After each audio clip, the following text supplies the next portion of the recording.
નમસ્તે વિદ્યાર્થી મિત્રો, ધોરણ 6 સામાજિક વિજ્ઞાનમાં આપણે પાઠ નંબર 8 ભારત વર્ષની ભવ્યતાનો અભ્યાસ કરી રહ્યા હતા. એમાં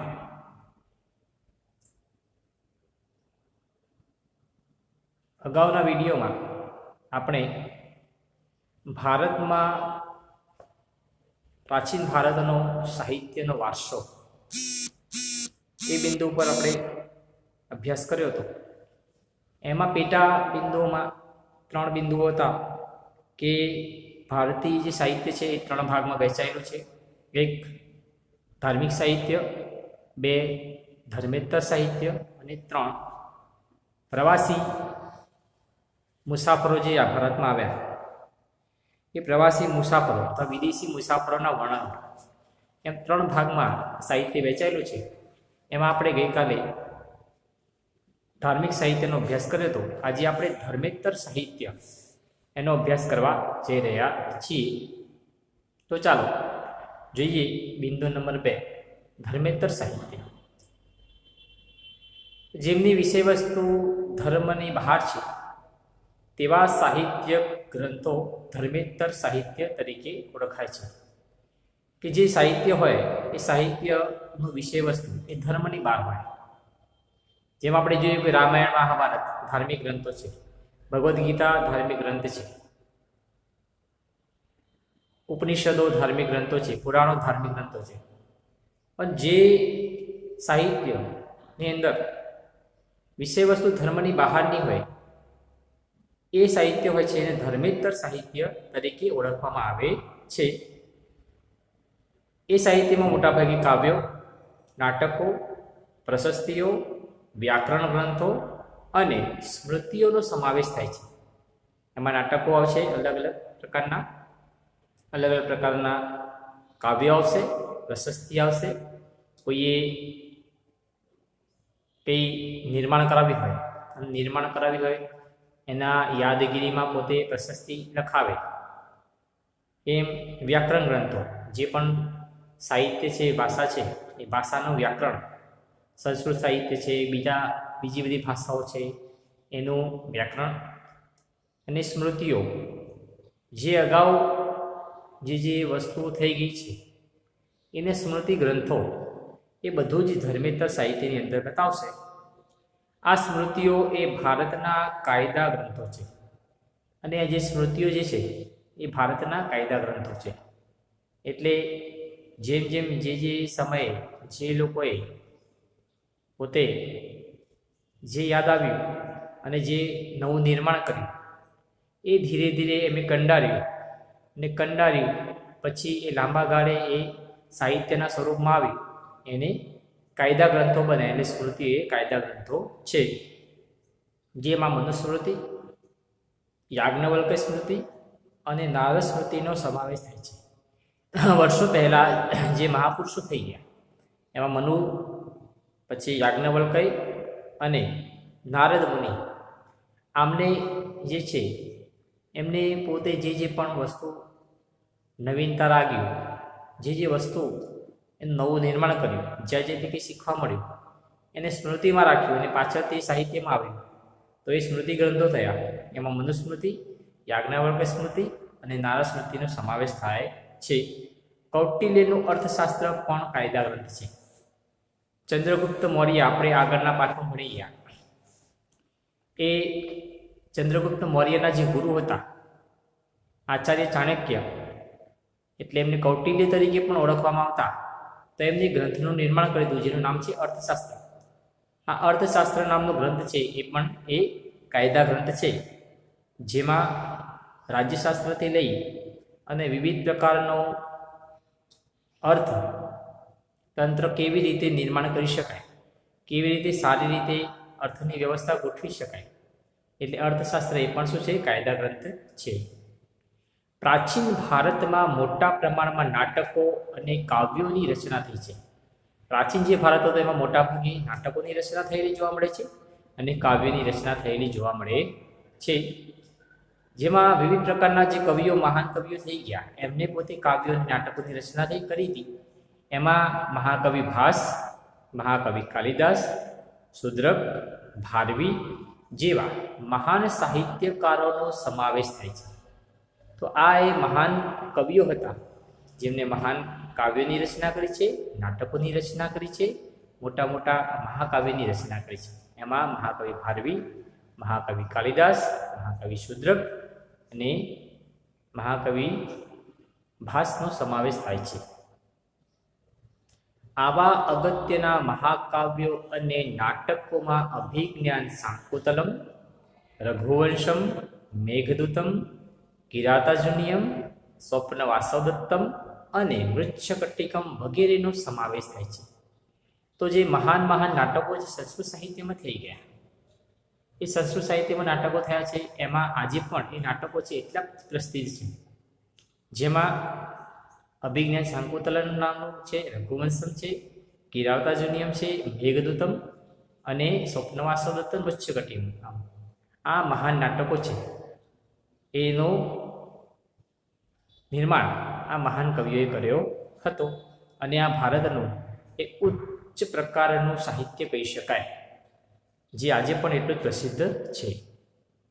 દક્ષિણ ભારતમાં એક વિશિષ્ટ સાહિત્ય જેને સંગમ સાહિત્ય કહેવામાં આવે છે. તો દક્ષિણ ભારતમાં જે વિશિષ્ટ સાહિત્ય થયું એ સાહિત્યને સંગમ સાહિત્ય એ પ્રકારનું નામ આપવામાં આવ્યું હતું.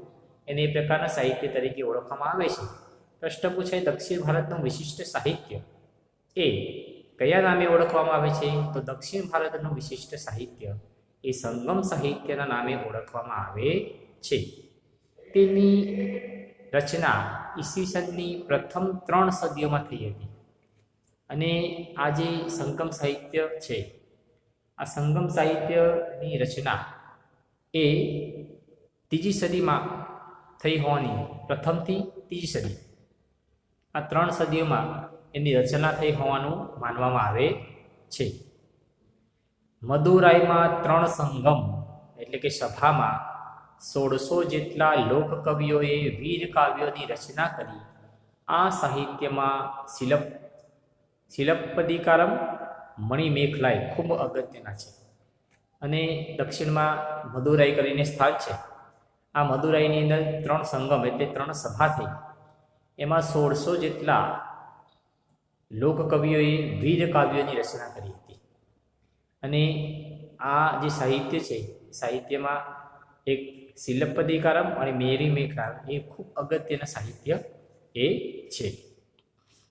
સંસ્કૃત ભાષામાં સર્વશ્રેષ્ઠ વ્યાકરણ ગ્રંથ એ પાણિનીનું અષ્ટાધ્યાયી છે. તો સંસ્કૃત જે સાહિત્ય છે એ સંસ્કૃત સાહિત્યમાં એક પાણિની નામના જે મહાન કવિ થઈ ગયા, એમને મહાન વ્યાકરણ ગ્રંથિ થઈ ગયા, એમને એક મહાન ગ્રંથ લખ્યો છે જેનું નામ છે અષ્ટાધ્યાયી. અને આ સંસ્કૃત સાહિત્યનો સર્વશ્રેષ્ઠ ગ્રંથ એ વ્યાકરણ ગ્રંથ એ છે, જે ઈસવીસન પૂર્વે 5મી સદીમાં રચાયું. પાણિનીએ આ અષ્ટાધ્યાયી નામનો વ્યાકરણ ગ્રંથ એ 5મી સદીમાં એની રચના કરી હતી. અશોકના શિલાલેખો પણ પ્રાચીન ભારતના ઇતિહાસ, મૌર્ય સામ્રાજ્યના વહીવટી તંત્ર તથા બૌદ્ધ ધર્મના નૈતિક નિયમો વિશે માહિતી આપે છે. એવી રીતે આપણે સમ્રાટ અશોક વિશે પણ ભણી ગયા. તો સમ્રાટ અશોકે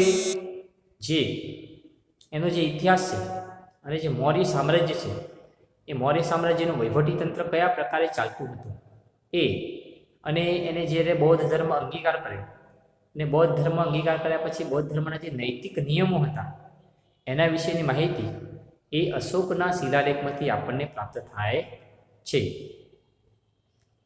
ગુપ્ત કાળમાં પ્રશસ્તિ કાવ્યો અને ગ્રંથોનો ઘણો વિકાસ થયો. તો જે ગુપ્તકાળ આવ્યો, મૌર્યકાળ પૂરો થયો અને પછી ગુપ્તકાળ આવ્યો. તો ગુપ્તકાળની અંદર મોટા ભાગે પ્રશસ્તિ કાવ્યો અને ગ્રંથોનો વિકાસ. પ્રશસ્તિ કાવ્ય એટલે કોઈ મહાન રાજા હોય, એને કંઈ રચના કરી હોય, કંઈ વસ્તુનું નિર્માણ કરી હોય, તો એની યાદમાં પ્રશસ્તિ કાવ્ય એની રચના કરવામાં આવે છે. આવા પ્રશસ્તિ કાવ્ય અને ગ્રંથોનો વિકાસ એ ગુપ્ત કાળમાં થયો હતો. સમુદ્રગુપ્તની પ્રયાગ પ્રશસ્તિના લેખક હરિશેન હતા. તો સમુદ્રગુપ્ત નામે ગુપ્તકાળમાં એક મહાન રાજા થઈ ગયો, એની પ્રશસ્તિ એ પ્રયાગ પ્રશસ્તિ તરીકે ઓળખવામાં આવે છે અને એના લેખક હતા એ હરિશન, જેને એની રચના કરી હતી. એવી જ રીતે ઉદયગીરીની ચંદ્રગુપ્ત દ્વિતીયની પ્રશસ્તિના લેખક વીરસેન સાબા હતા. એવી રીતે ઉદયગીરીમાં ચંદ્રગુપ્ત બીજો એની જે પ્રશસ્તિ છે એની જે રચના કરી હતી એ લેખક હતા વીરસેન સાબા. બાણે હર્ષચરિતમમાં હર્ષની પ્રશસ્તિ કરી છે. તો બાણ નામના જે કવિ થઈ ગયા એમને હર્ષચરિતમ નામનો જે ગ્રંથ લખ્યું છે, જે નાટક લખ્યું છે, એ હર્ષચરિતમમાં હર્ષવર્ધન નામનો જે રાજા થઈ ગયો એની પ્રશસ્તિ કરી છે. તો આપણે અત્યારે ધર્મેતર સાહિત્યનો અભ્યાસ કર્યો. જે ધર્મની બહારનું જે પણ સાહિત્ય છે એ ધર્મેતર સાહિત્ય, એમાં આપણે નાટકોનો અભ્યાસ કર્યો, કાવ્યનો અભ્યાસ કર્યો, વિવિધ કવિઓએ કયા કયા પ્રશસ્તિ કાવ્ય લખ્યા છે એનો અભ્યાસ કર્યો, મહાન જે નાટકો છે એનો અભ્યાસ કર્યો, અને દક્ષિણ ભારતમાં જે સાહિત્ય રચાયું, જે સંગમ સાહિત્ય, એનો પણ આપણે અભ્યાસ કર્યો. બીજા નંબરનું બિંદુ છે વિદેશી મુસાફરોના વર્ણનો. તો ભારતમાં જે વિદેશી મુસાફરો આવ્યા, અલગ અલગ સમયમાં જે વિદેશી મુસાફરો અહીંયા આવ્યા, ઘણો સમય અહીંયા રહ્યા, જ્ઞાન પ્રાપ્ત કર્યું. આ વિદેશી મુસાફરોએ પોતાના ગ્રંથોની અંદર, પોતાના સાહિત્યમાં ભારતમાં રહ્યા અને એમને જે સારું સારું લાગ્યું એમનું વર્ણનો એમને કર્યા છે. તો જોઈએ, ભારતમાં સદીઓથી અનેક વિદેશી પ્રવાસીઓ આવતા રહ્યા છે.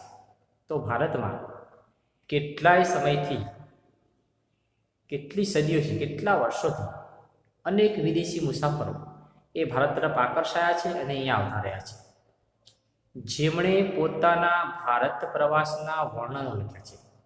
અને આ જે મહાન વિદેશી પ્રવાસીઓ હતા એમને ભારતની જે મહાન મહાન બાબતો હતી એ મહાન બાબતો એ પોતાના પ્રવાસ દરમિયાન એનું વર્ણન કરે છે. તેમની આ પ્રવાસ નોંધોમાંથી ભારતીય સંસ્કૃતિ અને પ્રજા જીવનની માહિતી મળે છે. અને જેમને જે પ્રવાસ નોંધ કરી છે એમાં ભારતીય સંસ્કૃતિ કેવી હતી, એક ઉત્કૃષ્ટ પ્રકારની સંસ્કૃતિ ભારતીય સંસ્કૃતિ હતી, જેને કે અદ્વિતીય સંસ્કૃતિ ભારતની હતી. એ આ અદ્વિતીય સંસ્કૃતિ અને અહીંની જે પ્રજા હતી એ પ્રજાનું જીવન કયા પ્રકારનું હતું એ અલગ અલગ સમયે જે વિદેશી મુસાફરો આવ્યા એમને પોતાના વર્ણનોમાં લખ્યું છે. આવા મુસાફરોમાં ચંદ્રગુપ્ત મૌર્યના દરબારમાં રહેલા ગ્રીક એલ્ચી મેગસ્થનીસ ખૂબ જ અગત્યના છે. અને મૌર્ય વંશમાં ચંદ્રગુપ્ત મૌર્ય એ સ્થાપક રાજા હતો. એ સ્થાપક રાજાના દરબારમાં એક ગ્રીક એલ્ચી જેનું નામ હતું મેગસ્થનીસ. મેગસ્થનીસ એ ખૂબ અગત્યનું સ્થાન ધરાવે છે, કારણ કે એમને આ મૌર્ય વંશમાં જે પ્રકારનું વહીવટીતંત્ર, એનું સામ્રાજ્ય એ વગેરેનું ખૂબ જ સુંદર રીતે વર્ણન પોતાના વર્ણન ગ્રંથમાં, પોતાની પ્રવાસ નોંધપોથીમાં એને લખ્યું છે. એટલે ખૂબ અગત્યનો આ મેગસ્થનીસ એ હતો. તેમણે ઇન્ડિકા નામનો એક ઉત્કૃષ્ટ ગ્રંથ લખ્યો છે. અને એમણે એક ઇન્ડિકા નામનો ગ્રંથ લખ્યો છે જેમાં મૌર્ય યુગ વિશે આપણને માહિતી પ્રાપ્ત થાય છે. તો આ ઇન્ડિકા નામનો ગ્રંથ છે, એમાં મૌર્ય યુગ કયા પ્રકારનો હતો, એનું સામ્રાજ્ય કયા પ્રકારનું હતું, એનું સમગ્ર માહિતી એ આ ઇન્ડિકા નામના ગ્રંથમાંથી આપણને પ્રાપ્ત થાય છે. એ જ પ્રમાણે ગ્રીક નાવિક ટોલેમીએ ભૂગોળ વિશે લખેલા ગ્રંથમાં ભારતના બંદરો વિશેની માહિતી મળે છે. અને એવો જે ગ્રીક નાવિક આવ્યો ભારતમાં જેનું નામ હતું ટોલેમી, આ ટોલેમીએ ભારતનો ભૂગોળ એના વિશે ગ્રંથ લખ્યો છે. અને આ ભારતના ભૂગોળ નામના ગ્રંથમાં ભારતમાં એ સમયે કયા કયા બંદરો હતા અને બંદરોનો કેટલો વિકાસ થયો હતો, આ બંદરોથી કઈ જગ્યાએ વેપાર થતો હતો, કેટલા સમૃદ્ધ બંદરો હતા, એના વિશે આ ટોલેમી નામના નાવિકે એક ગ્રંથ લખ્યો છે ભારતના ભૂગોળ પર. ચંદ્રગુપ્ત દ્વિતીયના સમયમાં આવેલ ચીનના મુસાફર ફાહિયાને અને સમ્રાટ હર્ષવર્ધનના સમયમાં આવેલ ચીની મુસાફર યુએન સ્વાંગે તત્કાલીન ભારતીય સમાજ જીવન, શાસકો અને સંસ્કૃતિનું અદ્ભુત ચિત્રણ કરેલું છે. તો ચંદ્રગુપ્ત બીજો જે ગુપ્ત કાળમાં થઈ ગયો, આ ચંદ્રગુપ્ત બીજાના સમયની અંદર ચીનનો મુસાફર ભાગ્યા નામે હતો. એવી જ રીતે હર્ષવર્ધનના સમયની અંદર યુએન સ્વાંગ આવે તો આ બંને ચીની જે મુસાફરો હતા એમને એ સમયની તત્કાલીન જે પરિસ્થિતિ હતી અને એ સમયનું તત્કાલીન જે ભારતીય સમાજ જીવન હતું, એ ભારતીય સમાજ જીવન અને જે સમયે શાસકો એ રાજ્ય કરતા હતા એમના વિશે, એટલે રાજાઓ રાજ્ય કરતા હતા એમના વિશે, અને ભારતીય સંસ્કૃતિ એ સમયે સંસ્કૃતિ કયા પ્રકારની હતી એનું અદ્ભુત ચિત્રણ આ બંને ચીની મુસાફરોએ પોતાના વર્ણન ગ્રંથોમાં એ લખ્યું છે. તો વિદેશી મુસાફરોએ જે પણ ભારતમાં રહ્યા, એ વિદેશી મુસાફરોએ ભારતમાં રહીને એ સાહિત્યની જે રચના કરી છે, એ સાહિત્ય, એ ભારતીય સાહિત્ય એ ઉત્કૃષ્ટ પ્રકારનું ભારતીય સાહિત્ય છે. કારણ કે એ લોકોએ અહીંયા રહીને પોતે જાતે અનુભવ કર્યો, જોયું કે ભારતીય સમાજ કેવો છે, ભારતીય સંસ્કૃતિ કેવી છે, અહીંની રહેણીકહેણી કેવી છે, એના શાસકો કેવા છે, આ બધા જનું વર્ણન પોતાના વર્ણન ગ્રંથોમાં એને કર્યું છે. તો આપણે આ વિડીયોમાં ભારતના સાહિત્ય વારસામાં બે બિંદુઓનો અભ્યાસ કર્યો. એક ધર્મેતર સાહિત્ય. તો ધર્મેતર સાહિત્ય એટલે ધર્મની બહારનું સાહિત્ય, એ ધર્મેતર સાહિત્ય. એની અંદર આપણે કાવ્યો, મહાકાવ્યો, પ્રશસ્તિઓ, નાટકો એનો અભ્યાસ કર્યો.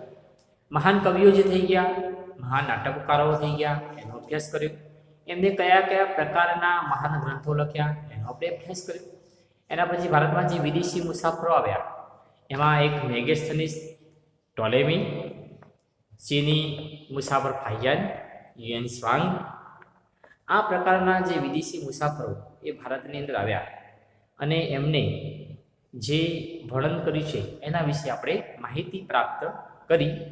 તો બે બિંદુઓ છે, એ ખૂબ અગત્યના બિંદુઓ છે. ભારતનું સાહિત્ય, પ્રાચીન સાહિત્ય કયા પ્રકારનું હતું એ ખૂબ સરસ બિંદુ છે અને એ આપણા સામાન્ય જ્ઞાન એટલે કે જનરલ નોલેજમાં પણ ઘણા બધા આના જે સાહિત્ય એમાંથી ખૂબ બધા પ્રશ્નો આવે છે, એ આપણને ભવિષ્ય પણ ઉપયોગી થાય એવા છે. તો આમાંથી નાના નાના પ્રશ્નો આપણે જાતે બનાવી સામાજિક વિજ્ઞાનની નોટમાં એ લખતા જઈએ તો આપણને આગળની તરફ પણ જે આગળ જે તમે ભણશો આગળના ધોરણોમાં એમાં પણ આ બિંદુઓ તમને ઉપયોગી થશે. એટલા માટે એની સમયે આપણે નોંધ કરતા રહીશું. નમસ્કાર.